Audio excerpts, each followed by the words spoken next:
কয়েকদিনের তাপদাহের পর যেন শান্তির বারতা নিয়ে এলো এক পশলা বৃষ্টি। গরমে অতিষ্ঠ হয়ে ওঠা জনজীবনে নেমেছে স্বস্তি। শনিবার সকাল থেকেই দেশের বিভিন্ন স্থানে থেমে থেমে হালকা ও মাঝারি বৃষ্টিপাত হয়।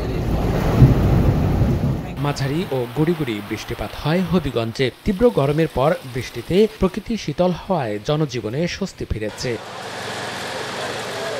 মৌলভীবাজারেও সকাল থেকে গুঁড়ি গুঁড়ি বৃষ্টি শুরু হয়। এতে রাস্তাঘাটে জনসমাগম কমলেও বৃষ্টি উপেক্ষা করে স্কুলে যেতে দেখা যায় শিক্ষার্থীদের। ভালো লাগতেছে আসলে এই ঠান্ডা আবহাওয়াটা অনুভব করতে পেরে।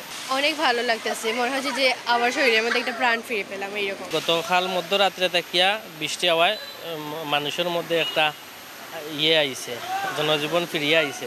এছাড়া ময়মনসিংহ, কিশোরগঞ্জ ও ভৈরব সহ দেশের বিভিন্ন স্থানে থেমে থেমে হালকা ও মাঝারি বৃষ্টিপাতে কমে এসেছে তাপমাত্রা।